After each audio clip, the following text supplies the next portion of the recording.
ni hin gadget khat unboxing na bolo tin tunia body hele Huion H430p OSU graphic tablet with 4096 pen pressure and 4 shortcut keys. Ahin chi ala graphic tablet hi in online educator hona ja how hello le Photoshop ki chim hona ja how ha hi in hi mu thei dio ga ta sanin chi hi in sei shot login hong tao hitin Amazon ako na katso hi in kimenta hi in online educator hona ya mending a di sa ta para hi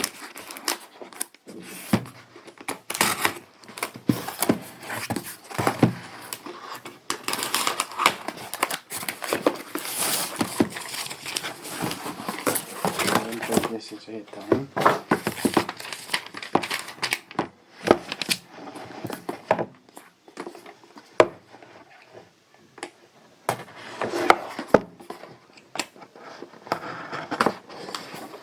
so pen na sunga pipiu mam ti se box ahin silim hi omen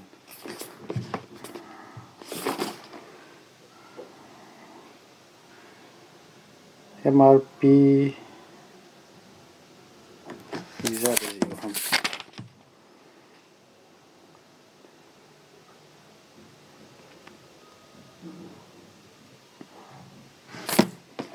kiji lâu le hin ko mo do hin ki le song hong do te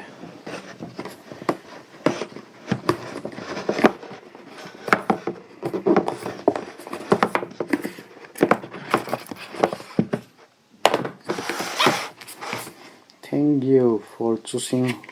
Huion. See warranty card hele kilomen. Warranty card hele.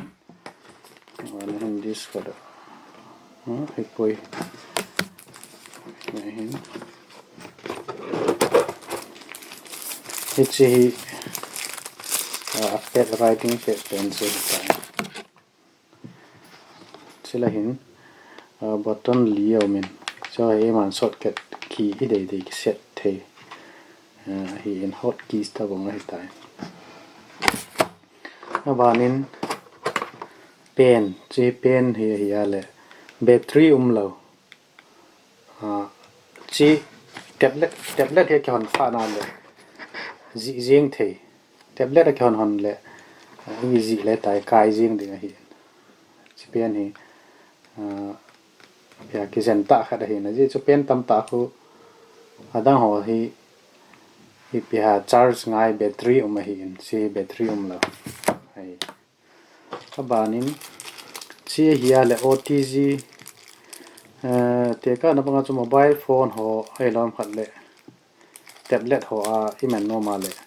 chi to hin su to ngai hi chi hi ale type C cable to ni chi ya le tam khat lui de phone ho ma hi in chi normal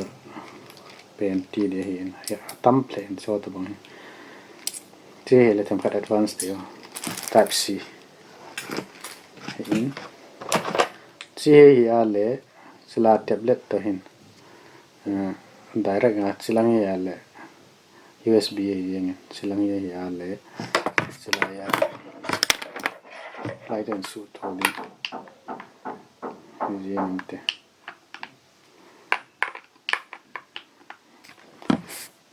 heating ahi chile sunga hin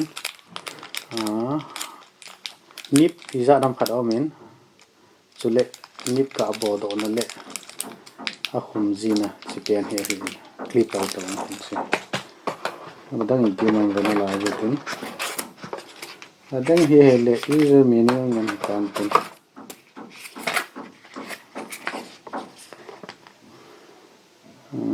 working area silentam say okay na setup folder dan ho sila menu user menu thing set me pau za nam pan amin chu hin ale tu hin asonga lu no ti ta bang board ham itabanga user friendly ham tia che sunglanga navia bite tu in computer la soto tin vetaute sunglanga hin Google Chrome alu nutin huion.in huion.com telehan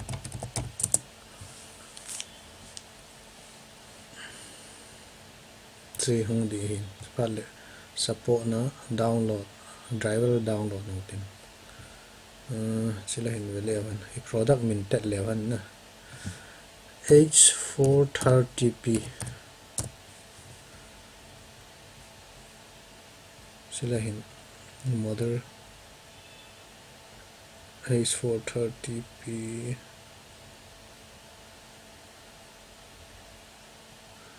sina H430p operating system to I driver le dewe hin submit levan okay then window ade on chipa chite ni download thai make a on so chi pen he the update pen download note 2020 a hin ya download pen we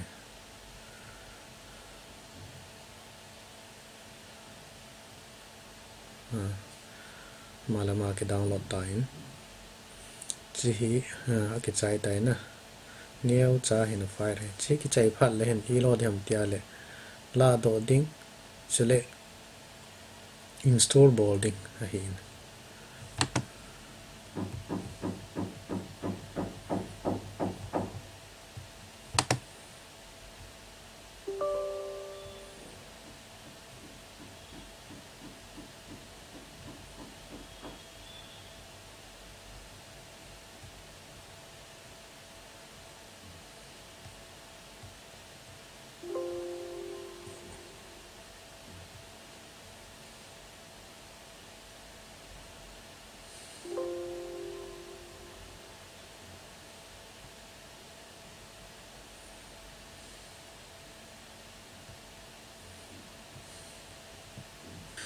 software install ke chai tan tu hin asunga setting ho velti press key izo a tilanga se li ho cho left langa preset na chinom sa hin chinom le hial theo hin chi ya le control alt z itin koi da notin bana chiang setting in no koi the hin te ni zo hekin se setting was se no ko te bana pen a chiute mouse ho cho jo se ino no ko the tai series chung no pen he le chi hi biam che hi ale mouse button switch function run program ti ho hin na tin panoten si active or inactive si ko ya le ito ko wale active he jengin game mo na jang koi thei hero le mouse mo na koi thei work area chi ki khel theyam ki sunel thein ki sulit thei be poina it's a limitation ka na hi in ratio so he le no ma pe thei 90 degree of all thei kale langa lang koi thei na degree in ko tin see here about the tablet 2 hin tin hi cheng bo yo men tam hin them cha khare bo win setting hi okay tu hin powerpoint at your so tin ban le photoshop ma jong te so tin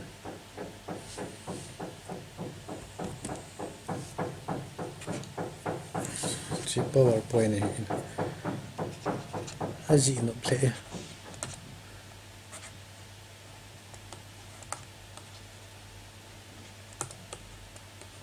tem khat wa hi ep ham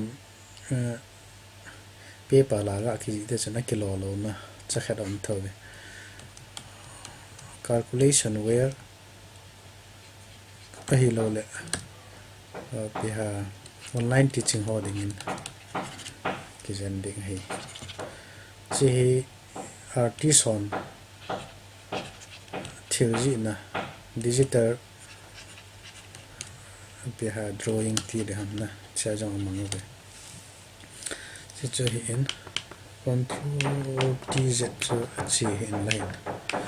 to in photoshop ma ba te so te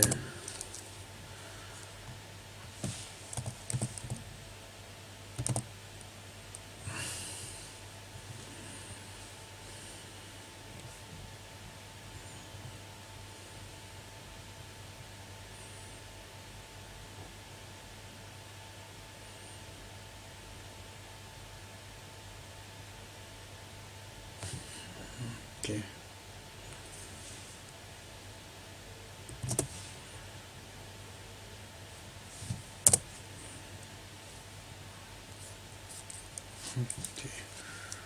let's see pen size so brush size so in la the hi na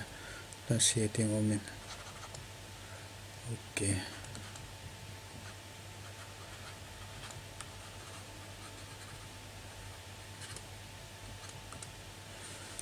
chỉ đan cho cái bóng thôi thôi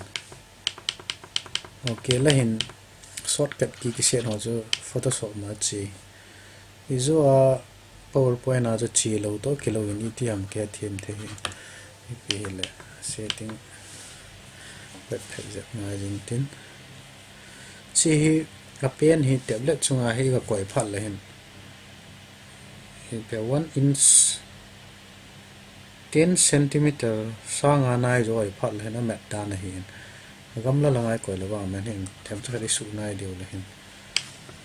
men chet chet ne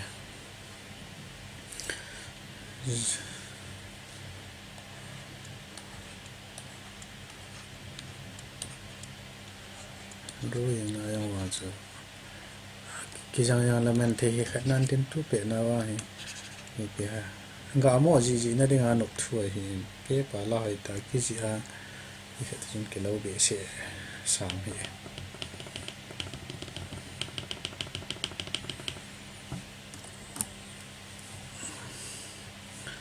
chỉ cho hiện tiền đang hi itabong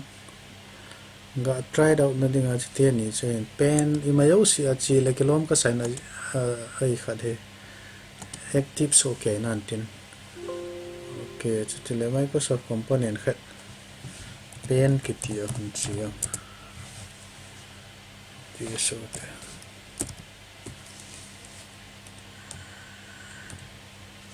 okay cha yang he chi na tu tia le sao mình thấy như này thế nè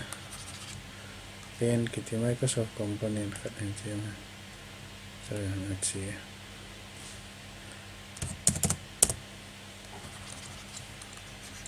có đâu khi nó pen bộ nó ra nó mình tin bây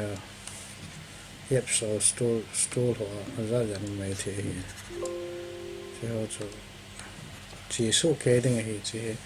setting nhiều khát vọng bộ ngày trong mấy thì用的我看比啊 H4 係問題數嘅係嚟嘅咯咩